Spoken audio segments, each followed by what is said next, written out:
우리가 지난 수련회 때 강의했던 그런 내용들 중에서 그 한 타임이 지옥에 가는 교인들 기억나십니까? 그 내용으로 한번 강의했던 적이 있죠. 우리가 질문할 때 구원 받으셨습니까? 물어봤을 때 어떤 분들은 자기의 경력과 직분을 내세웁니다. 그러니까 경력과 직분을 내세우는 분들 구원받지 않은 교인입니다. 구원 받았습니까? 물어봤을 때 어떤 자기의 어떤 이상한 체험을 얘기하는 분들 구원받지 않은 경우가 대다수였습니다. 그리고 구원받았습니까? 물어봤을 때 아마도 구원받았을 거예요. 구원받았다고 생각해요. 구원받았겠지요.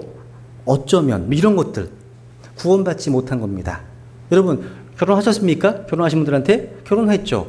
결혼했다고 생각해요. 결혼했겠죠. 말이 안 되는 거죠. 그죠?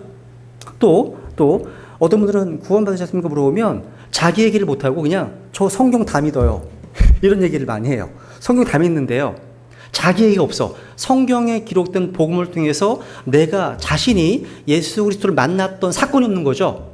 이것도 이상한 거예요. 그리고 어떤 분들은 구원받았습니까? 물어보면 예수님을 믿으면 구원 아닌가요? 이런 답변 하잖아요. 정답을 알죠? 근데 과정이 없어요. 구원 아닌 경우입니다. 그러니까 이런 내용에 대해서 하나씩 살펴봤는데 오늘날 너무나 많은 어떤 교인들이요 성경에서 말씀하고 있는 예수 그리스도의 복음을 믿음으로 받아들이지 못한 채 그 복음이요 그냥 지식으로 끝났습니다. 그 복음이 하나님의 권능이나 확신이나 어떤 성령으로 역사한 게 아니라 그냥 머리에서 끝났다는 거죠. 마음으로 내려오지 못하고요.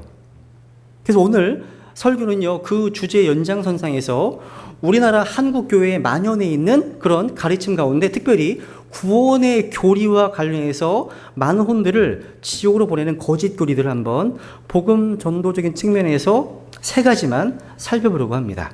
그래서 오늘 구원에 대한 세 가지 오해, 특히 회개하라는 주제에 초점을 맞추어서 한번 설교하겠습니다. 그래서 이 내용을 좀 자기 것으로 좀 잘 숙지하시면 좋겠습니다. 오늘날요 너무나 많은 이제 교인들이 교회를 다니는데도 불구하고 하나님의 존재 자체도 인정하지 않는 경우가 많이 있습니다. 하나님의 존재를 믿으십니까? 그러면 많은 교인들이요 100%가 아니라 그냥 뭐 계신 것 같아요. 이 정도 이런 것들 굉장히 많았어요. 여러분 생각해 보세요. 창세기 1장 1절 성경책 첫 페이지 첫 구절입니다. 처음에 하나님께서 하늘과 땅을 창조하시니라 말씀하고 있죠. 하나님께서 하늘과 땅을 창조하신 창조주이심을 믿지 못한다면 어떻게 요한복음 3장 16절에 나타난 복음을 믿을 수 있겠습니까? 여러분 창세기 1장 1절을 믿지 못하는데 어떻게 로마서 5장 8절에 기록된 예수 그리스도의 속죄사역을 믿을 수 있겠습니까? 말이 안 되죠. 여러분 우리가 오해하지 말아야 할 게 뭐냐면 우리는 거리에 나가서 말씀을 증언해야 됩니다. 근데 특히 1대1로 개인 구령할 때는요 사도행전에서 이야기했던 설교에 좀 포커스를 맞추면 좋겠습니다. 여러분 하나님을 믿고 있었던 유대인들에게 베드로가 설교했던 내용을 들어보시면 바로 죄와 복음이 나와요. 근데 하나님을 알지 못하는 그 히든 이교도들에게 복음을 전할 때는요 처음부터 뭐가 나오는지 아십니까? 우주와 그 만물을 창조하신 창조주가 나온다는 거예요. 창조주 하나님에 대한 존재가 나온다는 거죠. 그래서 이 창조주 하나님의 존재에 대한 그런 내용들이 지금 이 시대에는 굉장히 많이 필요한 것 같아요. 그래서 이 주제에 대해서는 제가 앞으로 공부할 기회가 많이 있을 것 같으니까요. 우선 지금 한국 교회에 만연되어 있는 구원에 대한 오해. 첫 번째. 여러분 많이 들어봤을 겁니다. 우리 인간의 노력 99%의 노력으로는 구원받을 수 없다는 겁니다. 첫 번째.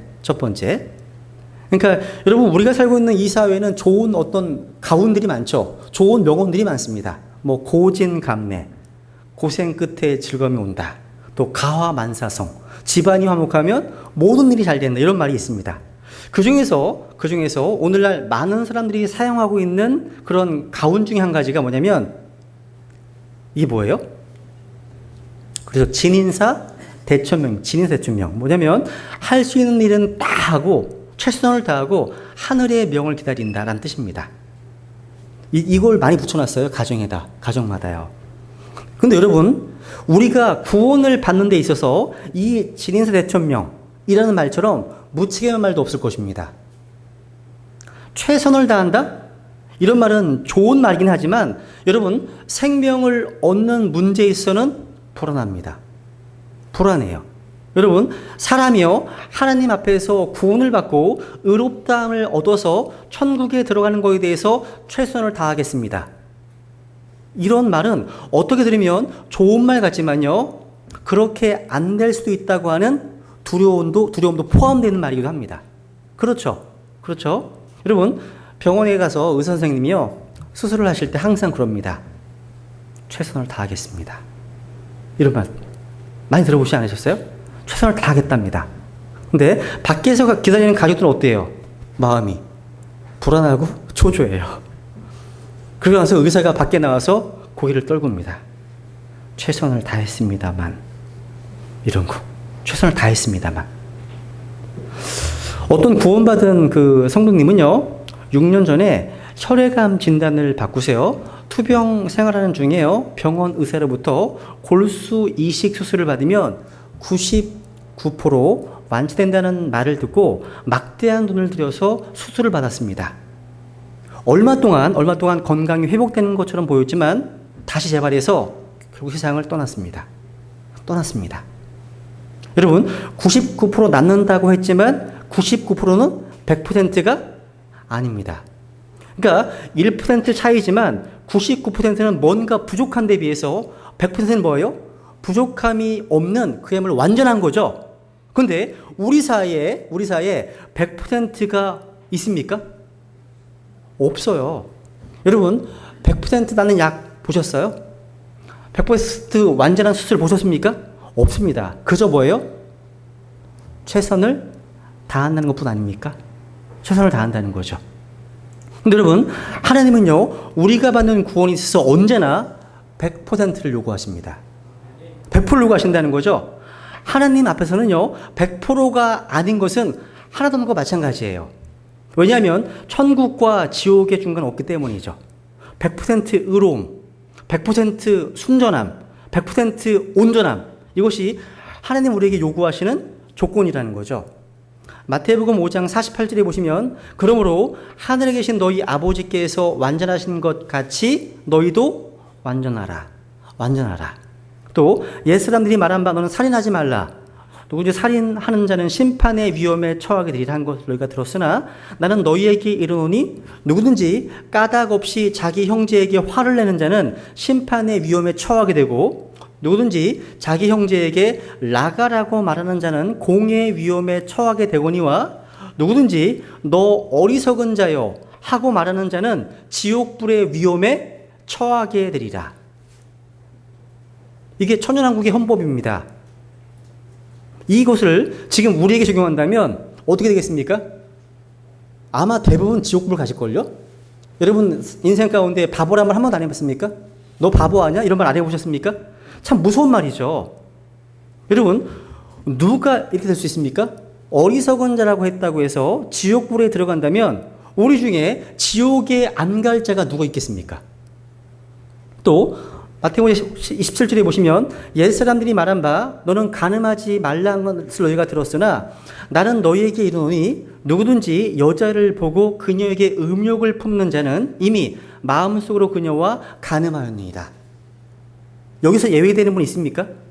음욕을 품어도 죄가 된다면 우리 중에 깨끗한 자가 누구입니까? 만약에 여러분의 눈으로 여인들을 임신시킬 수 있다면 거리에는 임산부가 질비할 겁니다. 왜? 오늘날 음욕이 가득한 눈이 너무나 팽배해 있습니다. 성이 너무 노출되어 있다는 거죠. 이 간음이라는 거예요. 그리고 그녀와 간음했다고 되어 있죠. 그녀도 책임이 있는 거예요. 그러면. 그러니까 남자로 하여금 음욕을 품게 만들었다면 어떤 옷차림 때문에, 뭔가 어떤 이유 때문에 책임이 있다는 걸 암시해 주는 말씀입니다. 또 마태복음 5장 26절에 보시면, 진실로 내가 내게 이르노니 내가 마지막 한 푼까지 다 갚기 전에는 결코 거기서 나오지 못하리라. 여러분, 마지막 한 푼이란 이 말이 자체가요, 유대인의 수량 가운데 가장 낮은 단위입니다. 그러니까 그만큼의 죄도 용납이 안 된다면 우리 중에 온전한 자가 누구입니까? 이것이 우리의 형편입니다. 그래서 최선을 다하겠습니다. 이게 뭔 의미가 있습니까? 주님은요, 의인은 없나니 하나도 없다 하셨습니다. 죄인이 최선을 다했다 해도요, 99% 밖에 더 하겠습니까? 근데 99% 교인, 99% 신자는 어디에 갈까요? 제가 한번 예를 들어 볼게요. 여기 큰 계곡이 있습니다. 이쪽 절벽에서 저쪽 절벽까지의 거리가 한 약 20m라고 봐요. 달려서 그 계곡을 넘어가는 시합을 하는데 어떤 사람은 5m, 또 어떤 사람은 6m에 떨어졌습니다. 그중 어떤 사람은 20m에 근접한 19m에 갔어. 그러면 그 19m를 간 사람이 그보다 못한 사람과 다를 게 있어요? 똑같이 추락합니다. 그러니까 20m가 아닌 사람은 다 똑같습니다. 그러니까 100%가 아니면 0입니다. 여러분, 물에서는요, 바위뿐만 아니라 작은 모래알도 가라앉기는 마찬가지죠. 아무리 작은 모래알도요, 다 물보다 무겁기 때문입니다. 몇 구절 확인해 볼게요. 같이 읽어볼까요? 시작. 그러므로 율법의 행위로는 어떠한 육체도 그분의 눈앞에서 의롭게 될 수 없나니 율법으로는 죄를 알게 되느니라. 또 만일 아브라함이 행위로 의롭게 되었으면 그 일에 대하여 자랑할 것이 그에게 있으려니와 하나님 앞에서는 없느니라. 성경 기록이 무엇라 말하느냐?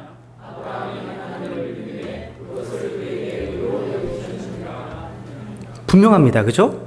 즉 하나님께서 우리를 위하여 이미 이루어 놓으신 구원의 은혜를 의지하라는 말이에요.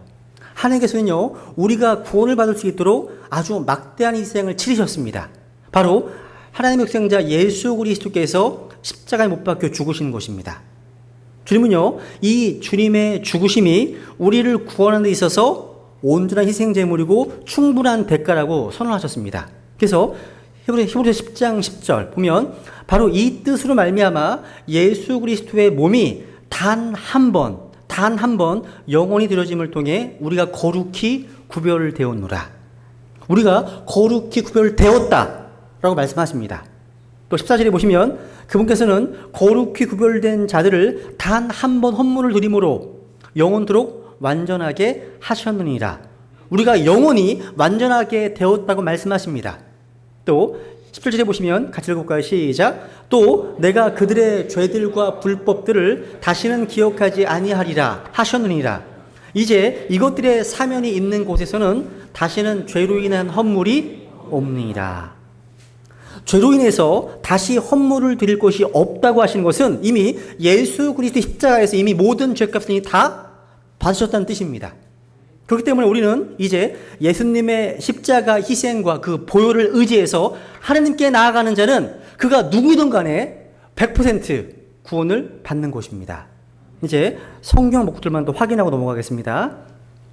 읽겠습니다. 시작. 모든 사람이 죄를 지어 하나님의 영광에 이르지 못하더니 그리스도 예수님 안에 있는 구속을 통해 하나님의 은혜로 값없이 의롭게 되었느니라. 아멘이십니까? 그 다음 그런즉 자랑할 것이 어디 있느냐? 있을 수 없느니라. 무슨 법으로냐? 행위의 법으로냐? 아니라 오직 믿음의 법으로느니라. 그러므로 우리가 결론을 내리노니 사람은 율법의 행위와 상관없이 믿음으로 의롭게 된다. 믿음으로 의롭게 된다 말씀하십니다. 계속 읽습니다. 하나님께서 죄를 알지 못한 그분을 우리를 위하여 죄가 되게 하신 것은 우리가 그분 안에서 하나님의 의가 되게 하려 하심이라. 여러분 100% 의로워지셨습니까? 그리스도 안에서.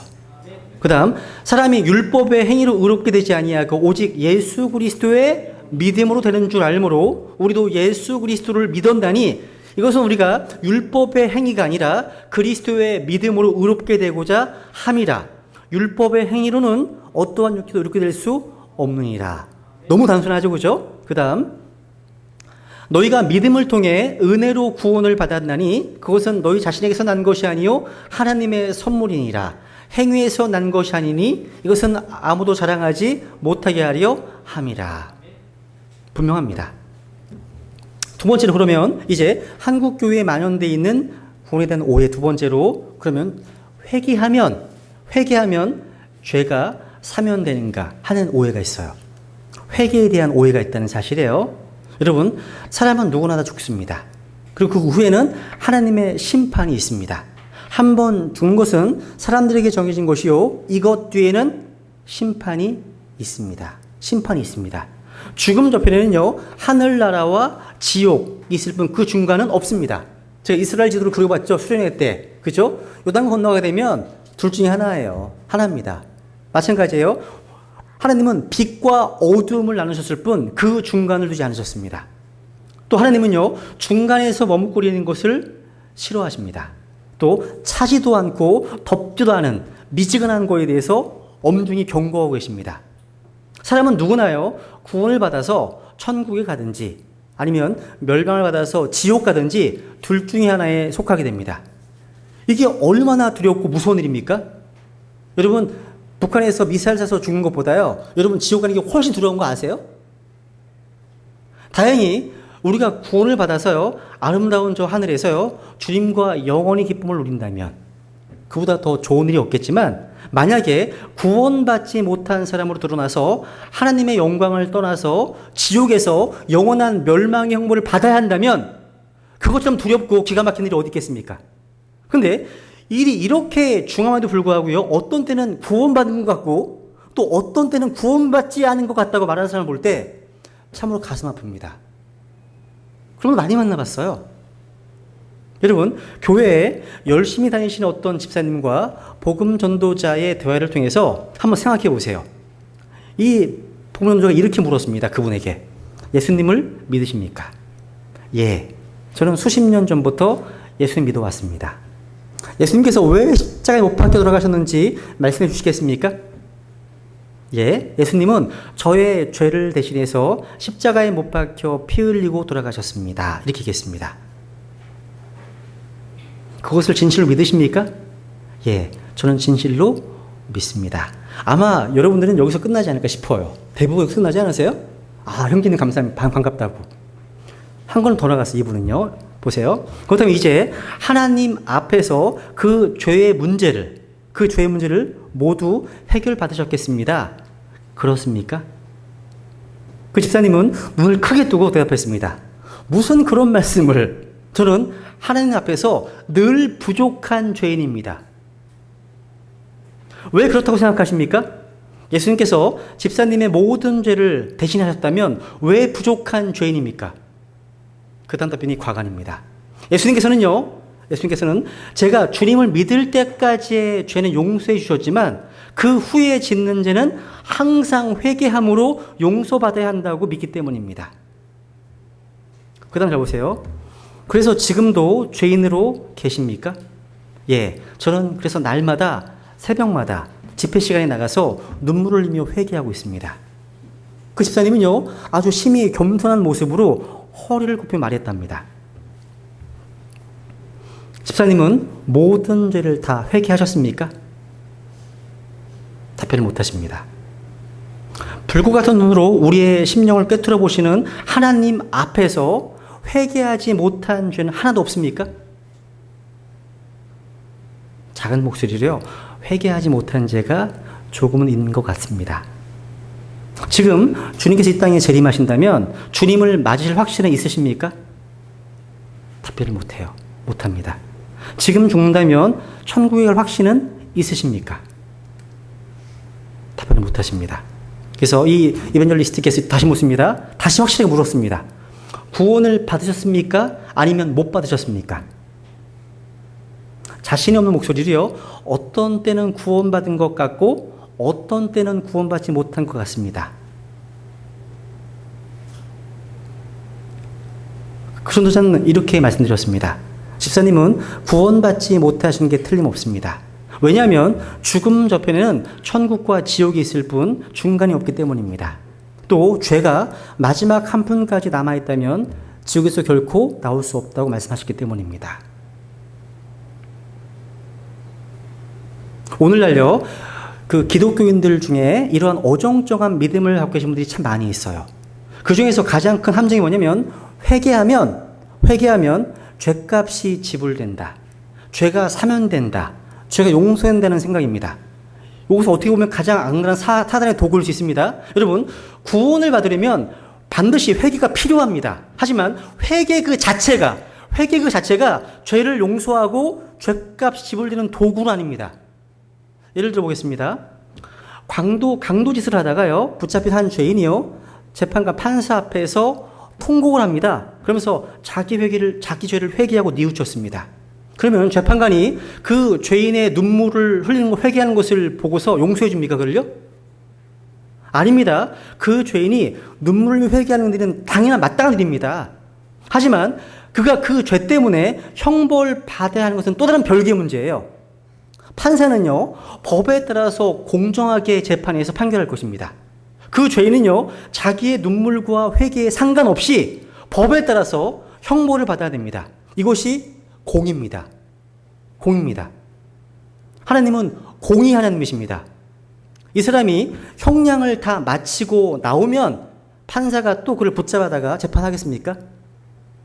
그럴 수 없죠. 없습니다. 일사부지리 이제 끝났습니다. 왜냐하면 이미 그는 자기의 죄값을 치렀기 때문입니다. 이제 두려움이 없습니다.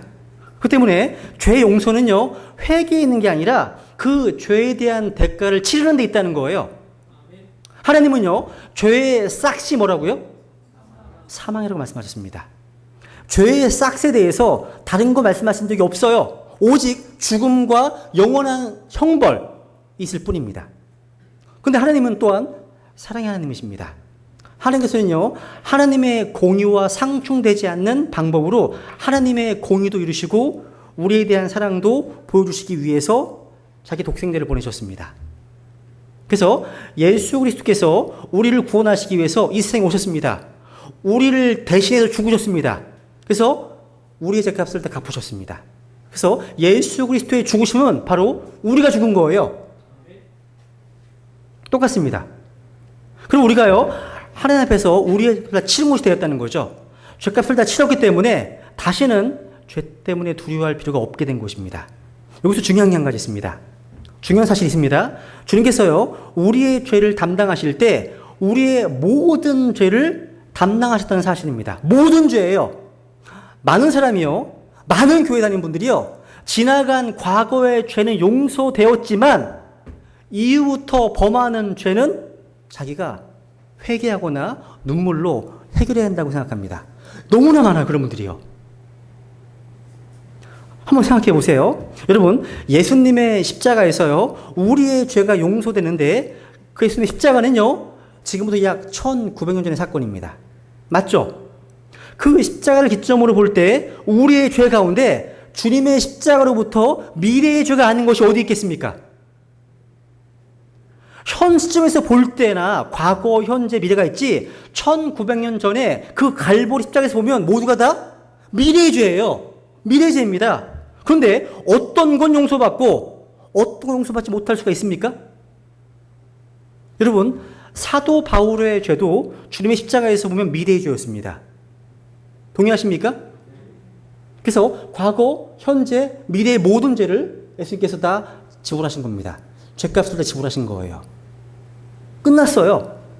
그래서 로마서 3장 24절에 보면 모든 사람이 죄를 지어 하나님의 영광에 이르지 못하더니 그리스도 예수님 안에 있는 구속을 통해 하나님의 은혜로 값없이 의롭게 되었느니라. 예수님은요, 우리 생의 모든 죄를요, 담당해 주셨습니다. 우리 생의 모든 죄입니다. 같이 읽어볼까요? 시작. 또 너희의 죄들과 너희 육체의 무할례 가운데서 죽었던 너희를 하나님께서 그분과 함께 살리시고 너희의 모든 범법을 용서하셨으며 너희의 모든 범법을 용서하셨다 말씀하십니다. 확실해졌습니다. 구원을 받은 것 같기도 하고 못 받은 것 같기도 한 것은요, 자기 자신을 들여다보고 자기의 어떤 행위를 의지했기 때문입니다. 구원받은 것을 확실히 아는 것은 예수 그리스도의 십자가만을 의지했기 때문입니다. 이게 달라요. 이게 중요해요. 그래서 겸손한 마음으로 예수님의 십자가를 바라보십시오. 이렇게 기도하세요. 주님께서 저의 모든 죄를 책임져 주시고 해결해 주신 것을 진심으로 감사드립니다. 주 예수님께서 저의 구주와 주님이 되어 주십시오. 받아들이는 거예요. 여러분, 아까 죄의 싹이 뭐라고요? 사망입니다. 죄의 싹은 사망입니다. 여러분, 회개가 죄의 싹을 대신할 수 있을까요? 이게 fixed price, 정찰제죠? 정찰제. 어떤 사람이요, 백화점에 가서 물건을 사게 됐습니다. 그 백화점은 가격 정찰제를 하기 때문에 할인을 하지 않습니다. 그 사람은요, 마음에 드는 옷을 보고서 가격을 물었습니다. 아, 예, 그 옷은 10만 원이에요. 아니, 너무 비싸네요. 7만 원만 합시다. 저희 돌아가신 어머님은 대단하셨어요. 10만 원 그러면 5만 원 합시다. 그래서 쭉 올라가요, 이렇게. 안 됩니다. 10만 원 주셔야 됩니다. 아니, 뭘 그러십니까? 그럼 8만 원 드리겠습니다. 그 사람은 값을 치르려고 했습니다. 점원은 그렇게는 절대로 안 됩니다. 이곳은 할인을 하지 않습니다. 정확하게 10만 원 줘야 됩니다. 아, 꼭 10만 원을 내야 됩니까? 그 사람은 할 수 없이 제 값을 다 주고서 그 옷을 살 수밖에 없었습니다. 오늘날 어떤 사람들은 하나님 앞에서도요, 할인하려고 그래요, 할인. 하나님 말씀하셨습니다. 죄의 싹스 뭐라고요? 사망입니다. 죄에 대해서 치료해야 될 값이 뭐예요? 죽어야 돼요. 사망이라는 거죠. 모든 사람은 하나님 앞에 죄를 졌기 때문에요. 죄를 졌기 때문에 누구나 죄값을 지불해야 됩니다. 죄값이 무엇이라고요? 성경은요, 그 죄값에 대해서 사망이라고 한 말씀 외에 다른 말씀은 없습니다. 그럼에도 불구하고요, 오늘날 많은 사람들이요, 하나님께 자기의 죄값을 또 그 값을 그 값보다 덜 치르려고 애쓰고 있습니다. 그 대표적인 것이 바로 회개하면 죄가 용서된다는 것입니다. 여러분, 회개가 죄의 싹스를 대신할 수 있습니까? 많은 분들이 여기에 속고 있습니다. 물론 회개는 반드시 필요하죠. 죄를 지은 사람이 회개하는 것은 당연합니다. 근데 그 당연한 일을 했다고 해서 죄가 사면도 용서되는 것입니까? 피 흘림이 없이는 죄의 사면이 없습니다. 다시 한번 말씀드리지만 회개하는 것과 그 죄에 대해서 벌을 받는 건 다른 거예요. 그 사람이 죄에서 해방받는 길은요, 죄의 값을 치르는 길밖에 다른 길이 없다는 사실이죠. 하나님 앞에서 마찬가지예요. 하나님 앞에서 죄에 대해서 해방을 받으려면 자기의 죄값을 치르는 것밖에 다른 길이 없습니다. 그렇다면 죄값이 뭡니까? 어떤 분들은 회개입니까? 그게 새벽 기도입니까? 선행입니까? 11정금 많이 드리는 거예요? 교회에 등록하는 겁니까? 찬송하는 것입니까? 성경 공부 열심히 하는 거예요? 율법자 지키는 겁니까? 주기도문 열심히 외우는 거예요? 십계명을 잘 지키고 토론을 지키고 노력하는 겁니까? 그러면 죄값이 치러집니까? 여러분, 하나님 앞에서 할인하려 하지 마세요.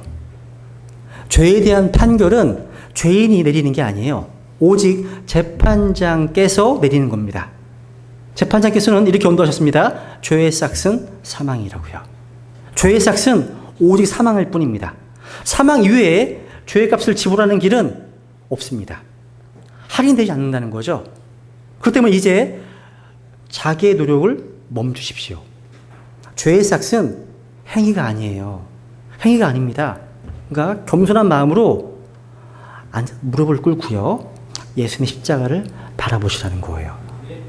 거기에 누가 달리셨습니까? 그분은 누구십니까? 그분이 왜 그렇게 달리셔야 됐습니까? 왜 비참하게 죽임을 당하셨습니까? 그분께서? 그분은 무슨 죄를 지었기 때문에 그렇게 죽어야 했습니까? 성경은 말씀하십니다. 성경은 마태복음 20장 28절에 보시면 이와 같이 사람의 아들도 섬김을 받으려 오지 아니하고 도리어 섬기며 자기 생명을 많은 사람의 대속물로 주려고 왔느니라 하시니라. 대속물이 뭐예요? 대속물이 대신할 때자, 바꿀 속자, 물건 물자.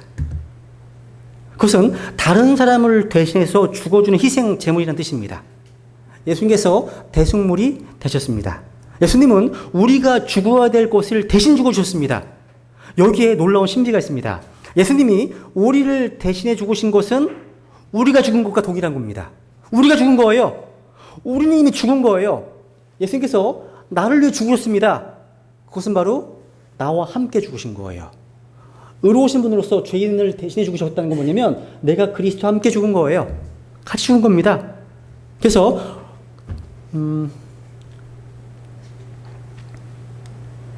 고린도 후서 5장 14절 볼게요. 한번 찾아보겠습니다. 고린도후서 5장 14절. 여기 있네요. 고린도후서 5장 14절 아래 보시면, 이는 그리스도의 사랑이 우리를 강권하기 때문이다. 우리가 이같이 판단하노니 곧 한 사람이 예수님이십니다. 모든 사람을 위하여 죽었으면 모든 사람이 죽었느니라. 사랑하는 여러분, 죄의 싹은 사망입니다. 그런데 예수님께서 모든 사람을 대신해서 죽으셨습니다. 그것은 그 모든 사람이 다 죽은 것 같습니다. 예를 하나 더 들어볼게요. 네 사람이 식당에 들어가서 식사를 했습니다.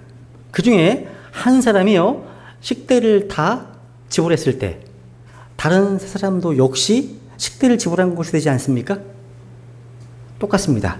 다른 세 사람은요, 식대를 지불한 적이 없지만 그들이 된 것과 똑같습니다. 마찬가지예요. 우리 주님께서는요, 저 여러분을 대신해서 죽으셨기 때문에 저와 여러분이 이미 죽은 것으로 하나님이 여기십니다. 하나님이 이미요, 저와 여러분에게서 죄의 값을 다 받으셨다는 거예요. 우리의 죄값이 다 이미 치러졌다는 겁니다. 지불되었다는 거죠. 예수님께서 십자가에 돌아가시기 전에 마지막 하신 말씀 뭐죠? 다 이루었다. 다 이루었다. 이게 다른 말로요, 빚을 다 갚았다. 죄의 빚을 다 갚았다는 뜻입니다. 이제 하나님께서 저와 여러분에게 아무 죄도 묻지 않으십니다. 예수님께서 대신 죽어주셨는데 무슨 죄가 또 남아있겠습니까? 죄의 싹은 사망이지만 그 싹은 이미 지불되었습니다. 우리가 이제 치를 죄값은 남아있지 않습니다. 이제 모든 행위를 멈추고요, 자신의 죄값을 치르기 위해서 죽임을 당하신 주 예수님 바라보시라는 겁니다. 그리고 그분께 감사드리십시오. 감사합니다. 저의 죄의 싹을 대신 치러주신 주 예수님 감사드립니다. 저는 많은 사람들이요, 무슨 가요 프로그램 봐서 막 흥분하잖아요. 막 흥분하고 막 그러잖아요. 이게 꼭 예배 같아요. 이게 정말 하나님이 받으셔야 될 영광이 사람이 받고 있는 것 같은 예배. 여러분은 예배 오실 때 그런 흥분이 있으세요? 그런 기대하는 마음 있으세요? 설렘이 있으세요? 없으시다면 타락하신 겁니다. 하나님과 멀어지신 거예요. 저 개인적으로도요, 이 예배 가운데 임재하신 하나님, 그분에 대해서 막 흥분하고 싶고요, 막 열정 있고 싶고 막 그런 마음이 있어요. 그건 너무 밋밋한 것 같아. 그러니까 우리가 섬기는 그분이 그런 것만도 못하신 분이신가? 아니잖아요. 하나님을 진짜 아셔야 됩니다. 하나님이 어떤 분 깊이 묵상해야 될 것 같아요. 우리가요. 로마서 3장을 볼게요. 로마서 3장 23, 14절 다시 읽겠습니다. 시작. 모든 사람이 죄를 지어 하나님의 영광에 이르지 못하더니 그리스도 예수님의 안에 있는 구속을 통해 하나님의 은혜로 값없이 의롭게 되었느니라. 아멘. 마지막 세 번째. 단번에 영원. 따라해 보세요. 단번에 영원히. 한국교회에서는요, 구원을 위해서 반복적으로 회개하는 문제가 있어요. 성경에서 구원을 위한 반복적 회개는 없습니다. 구원받은 이후에 하나님과의 교제를 위한 반복적인 회개는 나오지만 구원을 위해서 반복적 회개는 없습니다. 한 번으로 끝났습니다. 이게 once for all이라는 단어예요. 끝났습니다. 한번 히브리서 9장을 볼게요. 9장 12절부터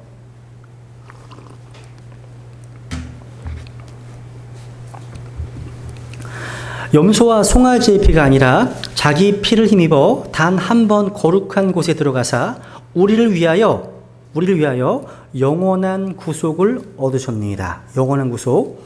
황소와 염소의 피와 암송아지의 죄를 부정한 자에게 뿌려 육체를 거룩히 구별하고 정결하게 하거든 하물며 영원하신 성령을 통해 자신을 점없이 하나님께 드린 그리스도의 피는 죽은 행위로부터 너희 양심을 얼마나 더 많이 깨끗하게 하여 살아계신 하나님을 섬기게 하겠느냐. 여러분, 구약시대 율법 아래에서도요, 하나님의 은혜는 잘 나타나 있습니다.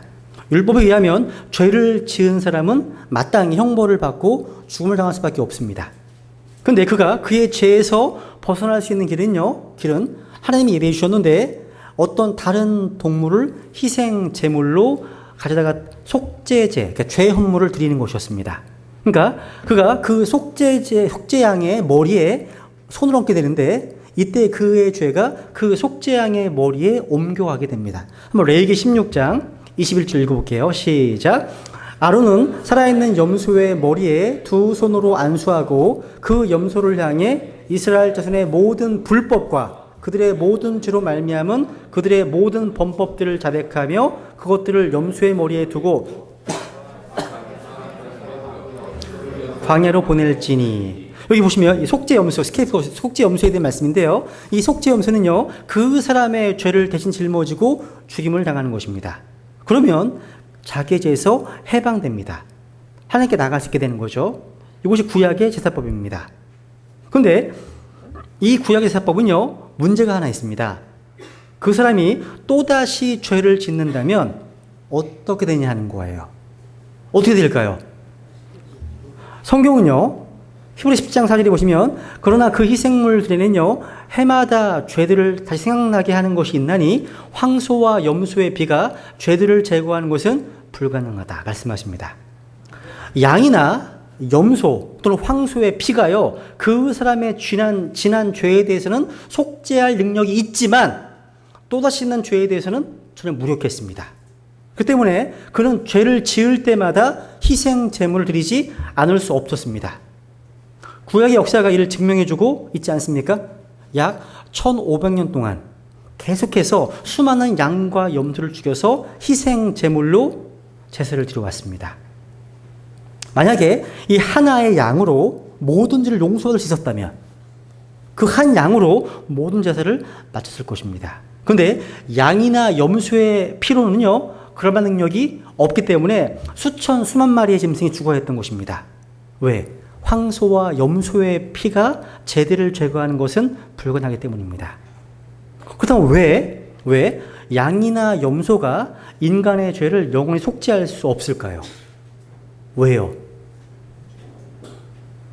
수준 차이 때문에 그런 거예요. 수준 차이.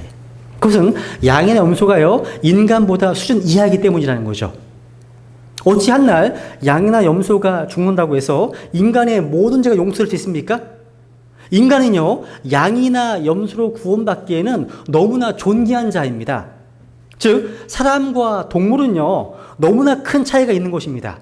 이렇게 높은 수준에 있는 인간이 어찌 한 마리 동물의 죽음으로 자기의 모든 죄가 용서될 수 있단 말입니까? 100마리, 1000마리 혹은 10,000마리 죽는다고 했어요. 그 죄를 다 갚지 못할 것입니다. 그렇다면 인간의 모든 죄를 속죄할 수 있는 희생 제물은 인간보다 더 수준이 높아야 되지 않겠습니까? 그죠? 인간보다 수준이 높은 희생 제물, 그런 제물이 있다면 얼마나 좋겠습니까? 그런데 그러한 제물이 이 세상에 어디 있습니까? 있습니까, 여러분? 없습니다. 하나님께서 우리 인간을 만물의 영장으로 세상의 모든 만물을 주셨습니다. 그렇기 때문에 이 세상에는요 인간보다 수준이 높아서 인간의 모든 죄를 단번에 해결해 줄 만한 희생제물은 없는 것입니다. 기껏해야 죽고 또 죽어도 죄가 남는 양이나 염소가 고작이라는 거죠. 그런데 여러분 인간보다 수준이 높은 희생제물 그분이 오셨습니다. 누구죠? 예수 그리스도십니다. 그분은요 요한복음 18장에 보시면 이 세상에 속하신 분이 아닙니다. 그분은 하나님이십니다. 그분은 하나님의 독생자이십니다. 그분이 왜 오셨습니까? 인간보다 더 나은 희생 제물로 오셨습니다. 주님 말씀하셨습니다. 같이 읽어볼까요? 시작. 이와 같이 사람의 아들도 섬김을 받으러 오지 아니하고 도리어 섬기며 자기 생명을 많은 사람의 대속물로 주려고 왔느니라 하시니라. 그리고 예수님께서는요 갈보리 십자가에서 못 박히셨고요 다 이루었다고 외치시고 죽으셨습니다.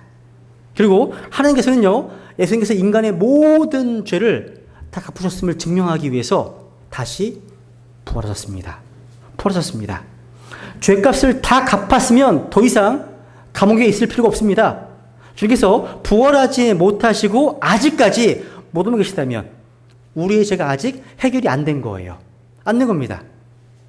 그런데 이제 부활하셨기 때문에 우리의 죄 문제가 완전히 해결되었고요. 더 이상 거론할 여지가 없음을 확증해 주신 겁니다. 로마서 25절 같이 읽죠. 시작. 그분께서는 우리의 범죄로 인하여 넘겨주셨으며 우리의 칭의를 위하여 다시 일으켜 주셨느니라. 아멘. 여러분, 예수님을 믿고 의지한다 하면서도 아직까지 이 죄의 해결을 보지 못하고 죄인으로 있지 않으십니까? 그러면서 날마다 똑같은 회개를 반복적으로 드립니다. 그래서 죄 문제를 해결한다면 여러분은 예수님의 귀한 피를, 그 보혈을요, 동물의 피로 여기는 것과 뭐가 다르겠습니까? 예수님의 피는요, 동물의 피와 다릅니다. 예수님은 우리의 죄에 대해 영원한 구속을 단번에 이루셨습니다. 아까 히브리서 9장 12절에 보면 염소와 송아지의 피가 아니라 자기 피를 힘입어 단 한 번 거룩한 곳에 들어가사 그 다음 우리를 위하여 무슨 구속이에요? 영원한 구속을 얻으셨느니라. 이미 끝났습니다. 무슨 구속? 구속? 영원한 구속입니다. 영원한 구속은 얼마나 긴 곳입니까? 100년? 1000년? 1000년이 1000번을 지나도요, 영원의 문턱을 넘어가지 못합니다. 주님은요, 영원한 구속을 몇 번에 걸쳐 이루셨습니까? 단 한 번에. 단 한 번에 이루셨습니다.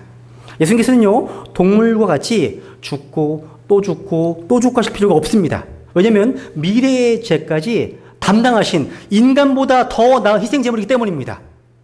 여러분, 이 시간 단번에 영원한 구속을 이루신 예수님을 마음을 열어서 영접하시라는 거죠. 회개는 돌이키는 거예요. 그분께로 향하는 겁니다. 여기 계신 여러분은요, 모두가 한 사람도 빠지지 않고 단번에 영원한 구속을 이루신 예수 그리스도의 피 아래서 참된 안식을 누리시길 기도합니다.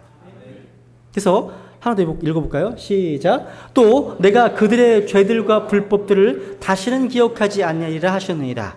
이제 이것들의 사면이 있은 곳에서는 다시는 죄로 인한 헌물이 없느니라. 주님께 기억하지 않으신답니다. 주님께서요. 십자가 때문에. 여러분이 기억하시면 안 되는 거예요. 그래서요. 그래서 꼬집어내면 안 되는 거예요. 이미 기억하지 않으신 말씀하셨는데. 이러한 성경의 수많은 말씀들도 불구하고요, 오늘날 교회를 다니는 분들을 포함해서 아직도 많은 사람들은 구원을 얻기 위해서 뭔가를 해야 한다고 생각한다는 거죠. 무엇을 해야 구원받게 될까요? 성경은요, 사람이 구원을 얻기 위해서 무엇을 해야 한다고 가르치지 않습니다. 구원은요, 우리가 무엇을 해야 얻어지는 것이 아니라, 어떤 미래의 것이 아니라 하나님께서 우리를 위해서 이미 이루어 놓으신 그 사역을 믿는 데 있습니다. 좋은 예가 하나 있습니다. 미국은요, 1861년부터 1865년까지 약 5년간에 걸쳐서 남북전쟁이 있었습니다. 피차간에요, 치열한 전투로 말미암아 약 60만 명이 전사했습니다. 그리고 수백만 명이 부상당하는 처절한 전쟁이었습니다. 이 전쟁의 중요한 이유는 노예 해방이었습니다. 노예를 필요로 하는 남측과 노예를 해방시키기를 원하는 북측 간의 싸움이었다는 거죠. 이 전쟁에 승리한 북쪽의 대통령 아브라함 링컨은요, 1863년 1월 1일 드디어 노예 해방을 선언했습니다. 그 내용이 뭐가 있냐면 모든 노예는 이제 자유로우며 스스로 생업을 가질 수 있고 이제 미국의 어떠한 지역에도 노예는 없다 선언했습니다. 과거의 노예는 더 이상 노예가 아니고 자유롭게 되었습니다. 그런데 이 소식은요, 당시에 널리 전파되지 못했습니다. 지금처럼 TV나 신문, 라디오, 인터넷이 발달되지 못하던 때이기 때문입니다. 그래서 남부 지역의 외딴 곳에서는요, 여전히 흑인들이 노예 생활을 하고 있었습니다. 그들은 아무 소식 듣지 못했습니다. 그들은요, 법적으로나 신문상으로나 노예가 아닙니다. 노예가 아닙니다. 그런데 그 사실을 지금 모르고 있습니다. 이해가세요? 그 나라 대통령께서 노예 해방을 선언했지만 그들은 여전히 노예였습니다. 그들이 노예인지 자유인인지는 해방 소식을 들었느냐 또 못 들었느냐의 차이점이에요. 그들이 뭔 선한 일을 했느냐 악한 일을 했는지 건강한지 병들었는지 배웠는지 못 배웠는지 여전히 남자인지 나이가 많은지 적은지 상관이 없어요. 잘생겼는지 못생겼는지 돈이 있는지 없는지 일을 잘하는지 못하는지 상관이 없습니다. 다만 그들이 이 노예 해방 선언을 들었는가 못 들었는가가 중요할 뿐이라는 사실이에요. 들은 사람은 리버티 자유입니다. 자유예요. 아브라함 링컨 대통령의 서명과 도장 있는 선언문을 읽는 사람은 이제 자유라는 거죠. 자기가 자유롭게 되기 위해서 할 것이 아무것도 없었습니다. 이미 과거에 이루어진 사실을 알고 믿고 누리는 거예요. 수많은 군인들이요, 피를 흘려서 성취한 노예 해방입니다.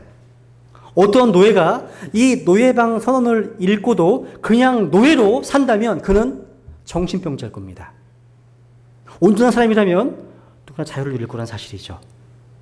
그런데 여기 또 하나의 선언문이 있어요. 모든 사람이 죄를 지어 하나님의 영광에 이르지 못하더니. 노예입니다, 노예. 죄의 노예예요. 그런데 그리스도 예수님 안에 있는 구속을 통해 하나님의 은혜로 값없이 의롭게 되었느니라. 24절은 해방입니다. 이게 하나님의 노예 해방 선언입니다. 자, 여러분이 해야 될 게 뭐가 있습니까? 하나님께서 우리의 죄를 용서하시고 예수 그리스도의 피로 말미암아 자신을 값없이 의롭다고 선언하셨는데 왜 또 죄인으로 살려고 하십니까? 마치 링컨의 선언문을 보고도 노예로 살려고 하는 것 똑같은 거예요. 여러분은 23절에 사십니까? 24절에 사십니까? 어디 사십니까? 흑인 노예들이요, 링컨 대통령에게 감사하고 있는 것처럼 또 피 흘려 싸웠던 숱한 장병들에게 고마워하는 것처럼 여러분은 이제 여러분의 해방을 위해서 친히 죄의 형벌을 받으신 주님을 감사하고 고마워하는 마음으로 그분을 사랑하십시오. 그러면 그 자유의 기쁨이 훨씬 더 충만할 것입니다. 한 말씀 읽고 마치죠. 시작. 진실로 진실로 내가 너희에게 이르노니 내 말을 듣고 또 나를 보내신 분을 믿는 자는 영존하는 생명이 있고 또 정죄에 이르지 아니하리니 사망에서 생명으로 옮겨졌느니라. 진실로 진실로 내가 너희에게 이르노니 죽은 자들이 하나님의 아들의 음성을 들을 때가 오고 있는데 곧 지금이라. 들은 자들은 살리라. 아멘. 기도하시겠습니다.